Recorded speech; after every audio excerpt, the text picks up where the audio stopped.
ভাগ্যের ফেরে সিএনজি চালাই।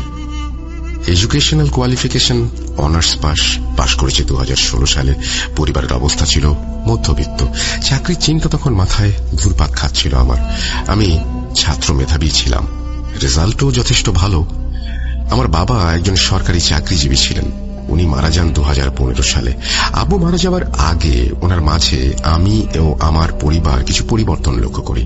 আমার আব্বু রাতে ঘুমোতেন না, বারান্দায় গিয়ে একটু পরপর সিগারেট খেতেন। এমন রাত গেছে যে উনি 1 ঘন্টায় 10টারও বেশি সিগারেট খেয়েছেন। আম্মু আর আমরা ওনাকে অনেক বুঝিয়েছি, কিন্তু লাভ হয়নি। এরকম সিগারেটের নেশা যেন কারো কোনোদিন না থাকে। উনি যেন ক্ষুধার্ত জন্তুর মতো সিগারেট খেতেন। 1 মিনিট লাগতো না একটা সিগারেট শেষ করতে। আমিও খেতাম, কিন্তু এতটা না। বাবার আরো কিছু সমস্যার মাঝে নিজে নিজে কথা বলাটা একটা সমস্যা। উনি বারান্দায় বসে সিগারেট খেতে খেতে কার সাথে যেন কথা বলতেন, গালমন্দ করতেন। আবার মাঝে মাঝে সিগারেট শেয়ার করার জন্য ধরতেন। শেষ সময়ে ওনার মরণের টান উঠলে মসজিদ থেকে হুজুর আনা হয়।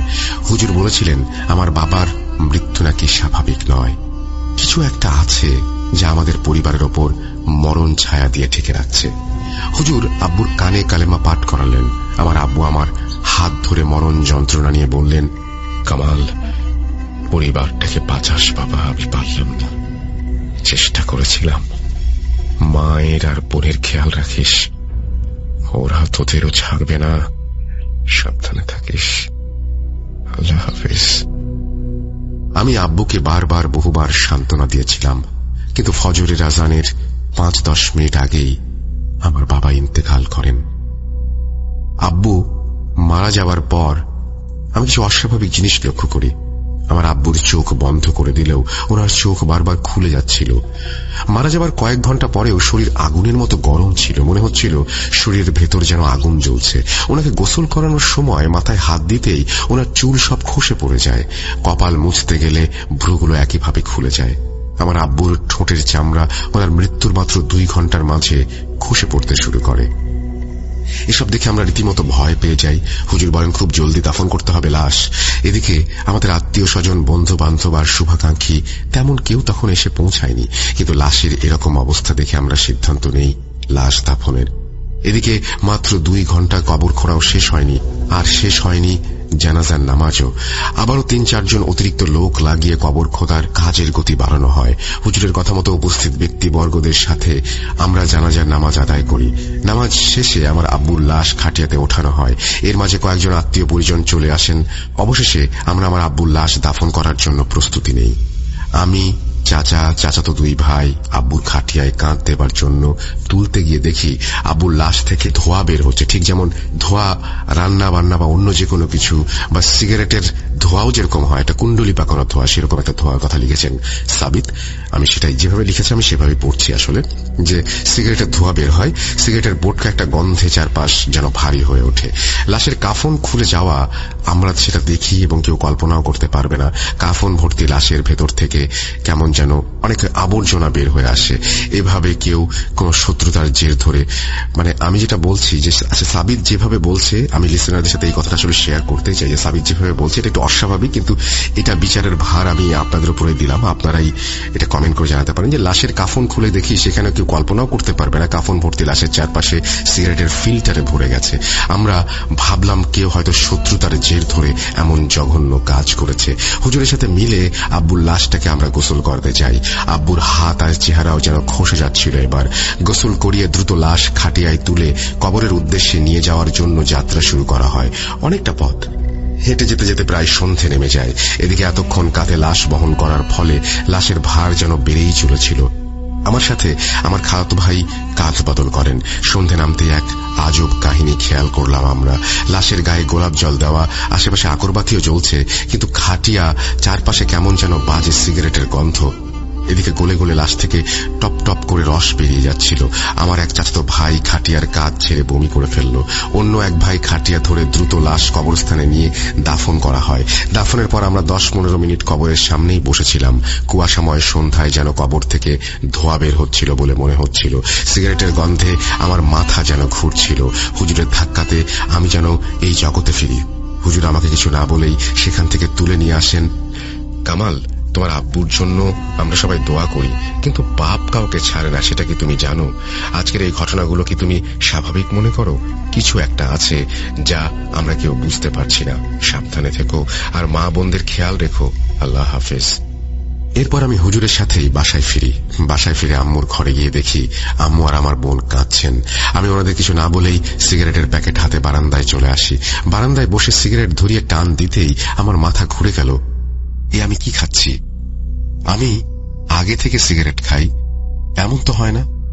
সিগারেটটা ফেলে দিলাম, চলে এলাম ঘরে।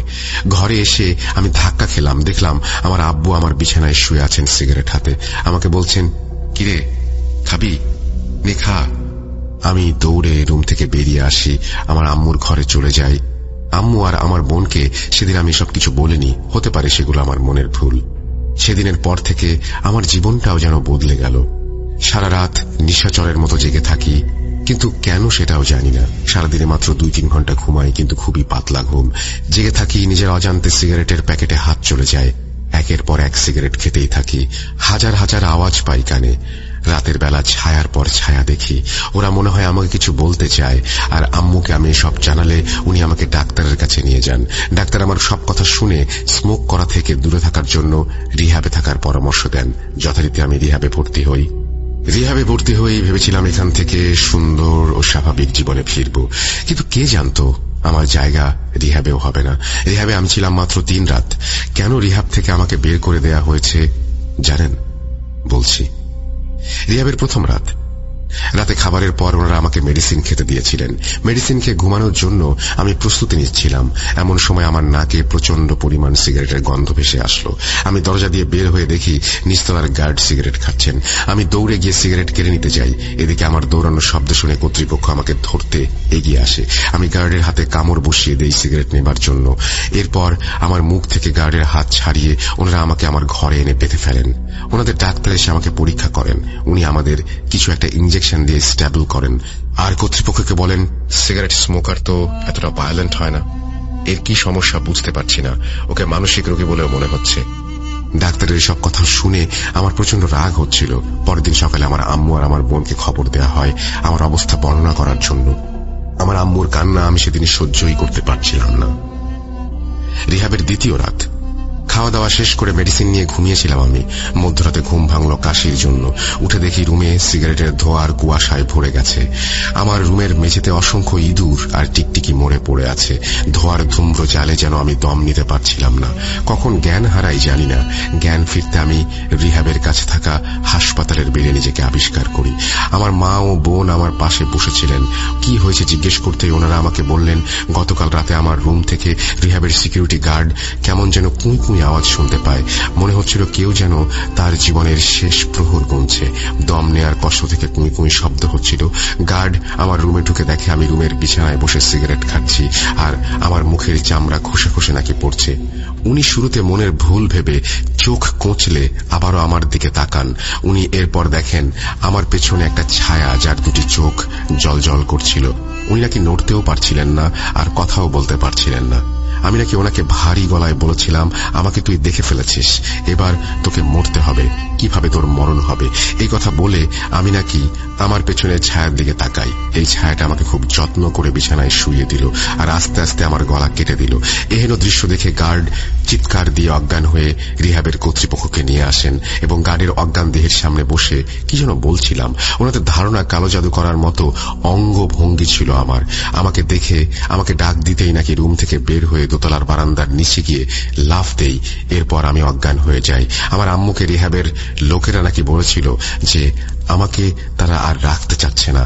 এমন আচরণ নাকি ওনারা আগে কখনো দেখেনি। গার্ড নাকি জ্ঞান ফিরতে নিজের বাড়িতে চলে গেছে এক কাপড়ে। যাবার আগে বলেছিল, শয়তান, এই ছেলের ভেতরে শয়তানের বাস, বাঁচবে না, কেউ বাঁচবে না। আমাকে রিহ্যাব থেকে বের করে দিতে চাইলে আমার আম্মু কাকুতি মিনতি করার জন্য আমাকে সর্বশেষ একটা সুযোগ দেন। রিহ্যাবের তৃতীয় রাত। তৃতীয় রাতের কথা আমার তেমন কিছু মনে নেই। কর্তব্যরত অফিসারের ভাষায় সেদিন সন্ধ্যেবেলা থেকে রিহ্যাবের আবহাওয়া কেমন যেন ঠান্ডা আর গোমট হয়েছিল। রাত বাড়ার সাথে সাথে যেন আবহাওয়া আরো থমকে যাচ্ছিল। উনি ওনার ডিউটি শেষ করে সবার রুমগুলো চেক করছিলেন। আমার রুমের সামনে আসতেই উনি বিদঘুটে বাজে রকমের ফিক ফিক হাসির শব্দ শুনতে পান।